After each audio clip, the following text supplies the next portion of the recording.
un nuovo mezzo che permetterà il comune di aiutare tutte le famiglie che non possono la mattina accompagnare i bambini a scuola, considerato che la scuola media si trova in una parte della città, quindi tutti quelli che abitano ormai nelle contrade e nella zona di Raffadali verso Cianciana e che non hanno un mezzo per accompagnare i propri figli o nipoti costringono i bambini a fare qualche chilometro per raggiungere la scuola. Quindi sarà attivato questo nuovo servizio grazie alla Regione Siciliana, grazie a chi ci ha permesso di avere questo finanziamento. Incominciamo ad erogare un nuovo servizio alla nostra comunità. È un servizio che lo utilizzeremo sin da subito per la colonia estiva, che sta coinvolgendo circa 400 giovani in 2 turni, lo utilizzeremo per l'anno scolastico e tutte quelle volte in cui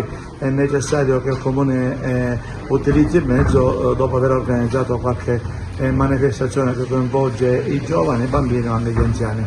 Sicuramente bisogna avere rispetto e l'utilizzo da parte di tutti, quindi la prima cosa che abbiamo chiesto è quello di permettere l'utilizzo anche da parte di soggetti diversamente abili. Nel nome del Padre, del Figlio e dello Spirito Santo. Amen.